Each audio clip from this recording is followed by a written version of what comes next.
Hey everybody, Tom here again. As promised, I'm going to walk you through a little bit of the other Sabals that we have throughout the property and how they fared in this cold weather that we had. So again, the low was 10.9 degrees for about 7 to 9 hours or so. This is what I deem to be Sabal row up front. Got over a dozen different kinds of Sabals up here. Got a Louisiana, which again didn't even realize that it was cold. I have a Sabal minor that I actually have seeds available to purchase. This one again uncovered, has no idea that it was even cold. This is actually a dwarf one. This is probably a Blountstown or something in the Florida area. So this one did fantastic. Here's a Brazoriensis. Again, these tend to be the standouts here in my property. Excuse me. Very little color change. This is actually older damage. This guy opened up, he pushed the spear, opened it up, and he's ready to go with another one right here. So these guys went through about 11 degrees our 8A winter with no problems whatsoever. This one was a little bit of a surprise. This is a Miamiensis, was put in the ground last year from Plant Delights. As you can see, cold's over, it's growing, opening up its spears. Very little damage actually. I thought this one, with some of the information I was told, you can see a little bit tattered on the edges here, but internally this thing could care less. This is a 15-gallon Urensis, the Highlands version that I purchased last year. As you can see, this guy lost some color. He actually looks a lot better than he did just a couple days ago. But I thought he was just smoked. But the previous owner that actually grew these out told me that these are incredibly hardy. Post 21, died quite a bit, trunk cut, pulled back, regrew with no problems. This one looked rough, still looks a little bit rough, but as you can tell, the new spear is growing, looks fantastic, and has good color on them. So these guys are a standout here, I think, and I think these are pretty safe to have around the DFW area. This guy's beautiful. He's just so tall, so big, huge pedals. Love how it looks. This one actually was a disappointment to me. So this is a Bermudana. This one, I'm not kidding, I was disappointed, got absolutely smoked. Lost a lot of its color, but the ironic part is you can see the new growth that was tucked in there already pushing hard after the cold, and you can see that happily pushing a big new spear, all growing, all happy. So petals are all green. Just really sad and disappointed at the loss of color on the leaves. He looks a little beaten up.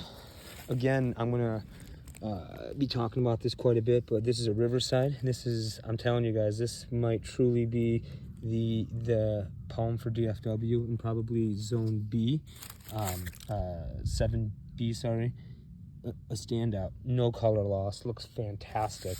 And I'll walk you to the back so you can see what the old one in the back looks like. This is just a minor lineage of Texas. Again, no issues, looks awesome. Here's a tiny Tamaulipas that I put in. Simple minor Tamaulipas, put this guy in, I don't know, 2 months ago. Lost a little bit on this front. These look fantastic. No issues here, completely safe. This is just a regular, I'm gonna hop down here, a regular palmetto. This guy actually had a spear pull last year, I think because of the drought. But I think he'll come back and I'm not too worried about him. This is just a regular standard palmetto. Here is a Guatemalensis. This one, I'm a little shocked that he looks as good as he does. Very little protection, if any at all. A little bit of damage on the outsides. But overall, happy, green, and growing. A Black Berniana from Plant Delights again. This Black Berniana looks fantastic. Brand new spear growing, no color loss, no nothing. And finally, here is a Birmingham that has been through probably hell and back. Big old spear coming.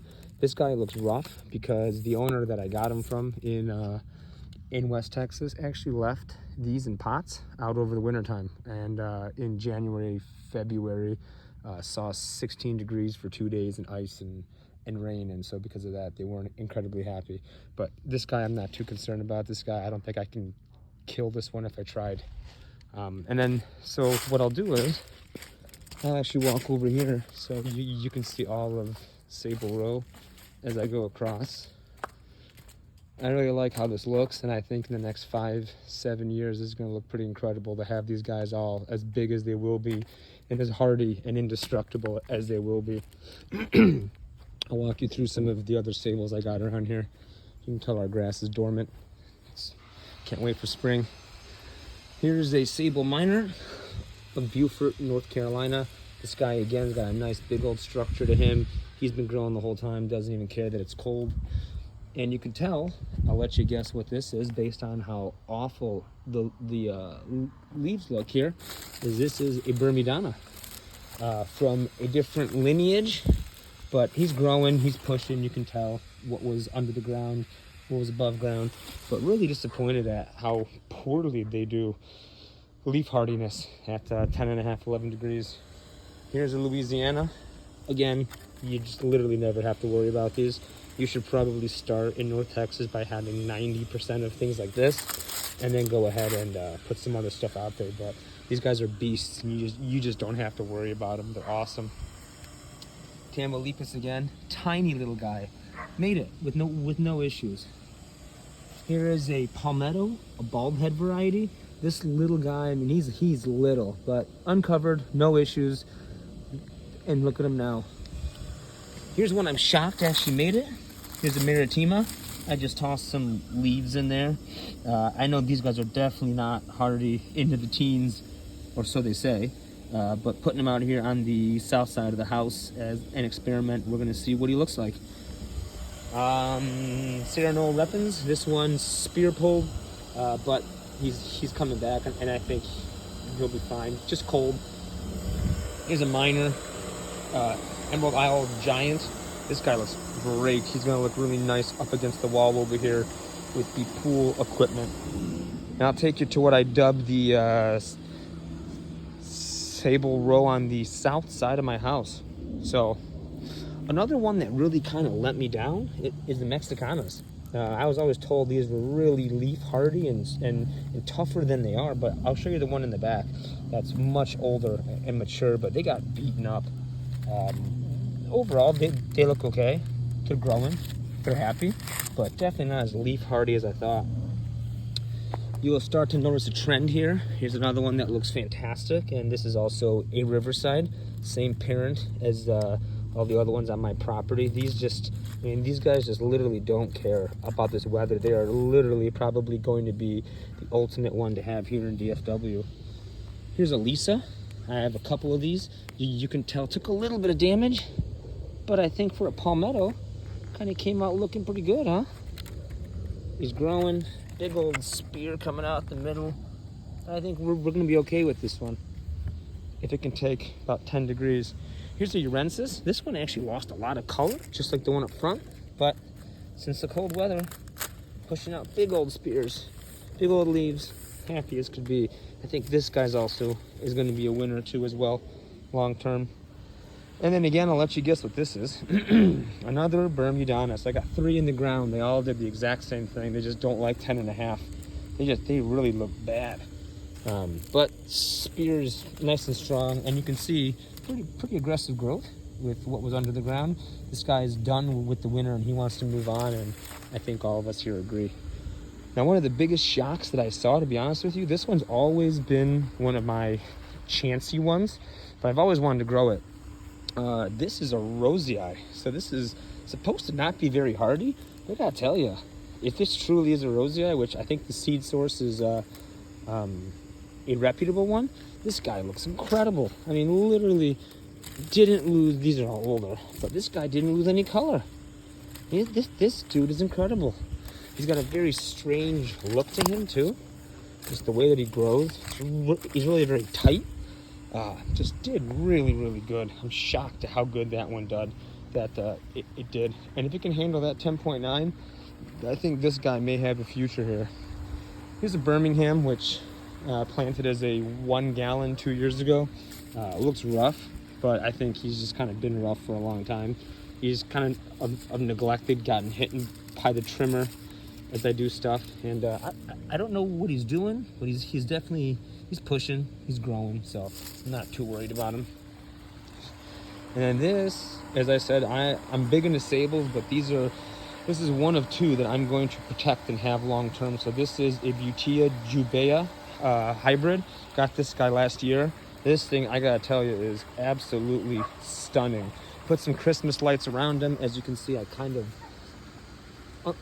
unfortunately put the light a little bit too close, and it burned a little bit. But other than that, this guy's got a solid spear. He is growing. He's taken off. Got through 10.9 degrees, and I'm really happy because this guy in a couple years is going to be a freaking stunner. And I'll give you a preview later of a Jubea, the Butea that I got. That's going to go somewhere else on the property, which will be a good little a reverse of this one. Got another Emerald Isle Giant. You couldn't even tell this thing that it was cold because it had no idea. It grew the entire time. These things are awesome. Lost some agaves. That's actually going to turn into a Brazoriensis here soon. Here is a Warren, Arkansas minor. Same thing, no damage.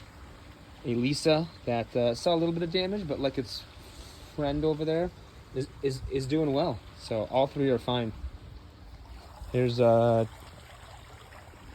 windmill that I actually got the first year to start my palm career in my obsession out in October of 2020. 21 came in February. It wiped out 4 of my windmills. These 2 that I have did not do any spear pull. They didn't lose anything. They just kind of lived through this. No trunk cut, no nothing. So these are genetics that I hope to keep down the road. Got a minor back here and a Birmingham over here. So nice little compliment here. Now I'm going to show you probably one of my favorites. This is our Riverside. So this thing was a 15-gallon in February of this year. Planted them a little bit too close to the frost. Got hit with a little early frost in February. I was a little concerned. This thing didn't even seem to care. Again, you can see this is about to seed this year. I've got 2 of the spades here for seed. One there, one there. Man, I can tell you, this thing is just a stunner. I can't wait to see this thing in a couple years. What's incredible is you couldn't even tell that we just had 10.9 degrees. This guy doesn't even seem to phase him at all. Just looks incredible. Just really beautiful. I think I got 5 of these in total on the property, and I need to get a lot more of them. These are just, I need seeds and I need some seedlings so I can help to get these out there. But this is going to be one that we want to get out in DFW and the 8A area. Here's a Mexicana. This is the first Sabal that I ever got, and you can tell just like our Bermudana lost some color, and he did this in 21. I planted this guy in October of 2020, but again, he's pushing spears. He doesn't care. It's over. Time to move on. I'm hoping he will gain some hardiness, leaf hardiness, as we go on in time. Otherwise, he'll be replaced, hopefully never, with a Riverside or something else that's going to be just as hardy. But these are older fronds. You know, he's been around, so he's seen some pain. So I think he'll be fine. Here's a black Berniana that I got from my buddy James. Thank you, sir. Just like everybody else I've seen on Palm Talk, they took a hell of a beating. I'm hoping that they gain some hardiness. Plant Delights, their Bernianas, I think they said survived 28 days under freezing with I think an ultimate low of 6 to 8 degrees. So I'm hoping this guy's going to gain some hardiness as we go forward. But again, like everybody else, as any good Sabal, he's already been pushing pretty heavily and he's ready to move on. He'll replace this whole head of hair by the summertime. So not too concerned about it. I mean, these years, they suck, but we'll get over it. And this is probably one of my favorites. This is an Alligator Alley, Louisiana, to complement the one up front. Man, this guy, you don't even have to worry about sub-zero temperatures. Doesn't really matter. This thing is a stunner, and I'm hoping to get some seeds of this guy in the next year or two. He is just, I know he's just a Louisiana, but I gotta tell you, there's some value in just being able to plant this thing, have tropics in your backyard, and literally have to worry about absolutely nothing. Here's a small Mexicana that 2 years in a row got smoked. Last year he got taken down to basically one frond. Same this year. not a big fan of the cold, but as you can see, already pushing. He's over the winter time to move on. So I would agree with him. And then the last couple I'll show you is a Birmingham that came out of the same stock as over there. Bought a whole bunch of other, I think I ended up getting 16 of these throughout the property, all as 1 gallons. He's got some same thing, but he's pushing, he's growing, he's never lost any color. These guys continuously finally put out some big old fans this year. So I think over the next couple of years, these guys are gonna be big. And this again, I think, is from my buddy over in North Carolina, Andrew, a Brazoriensis. I got 4 of these plus the 2 up front. Stand out. These are just, I mean, again, completely unprotected, nothing. 10.9. This is older growth, but all the newer stuff, you would never know that anything is going on. Not to mention, it's been less than a week and he says he's ready. So time to move on and grow. And then the last one I'll show you is a Butea that I got from Lowe's, actually as a rescue. Last year didn't cover him. Saw 16 degrees 2 days in a row, ice cold. He spear pulled, looked terrible, but then he started growing. Same thing this year. He spear pulled. I'm expecting for the next week or 2 we'll start to get a spear out of there, and this guy will move on. And he over doubled in size, so he's looking good. He's doing what his friend did, or what he did in the past. And then I guess I'll do one more. A Black Berniana from Plant Delights, same one as the one up front in Sabal Row. You know what's interesting is these guys, I don't know if it's because they're smaller or what the deal is, but these guys, neither of these 2 from Plant Delights lost a single bit of color, while their buddy just right over there, you can tell, if you recall, lost a lot of color. So I don't know what the deal is, but these ones seem to be really much hardier. So maybe these are something else. I don't know, but so far I think they're all Black Bernianas, and they are until I'm told otherwise. So just a view of everything. Got Sabals as far as the eye can see, and this is just the stuff that's here. I got a whole bunch more throughout there. I'll walk you guys through in a future video. And then I got Palm Corner back there out by the beehives, and then I got palms over there, and I got a whole bunch of Sabals behind the waterfalls in the pool as well. So until next time, plenty of seedlings. Let me know, guys, but keep on growing the Sabals, and let's not have to cover anything in the wintertime.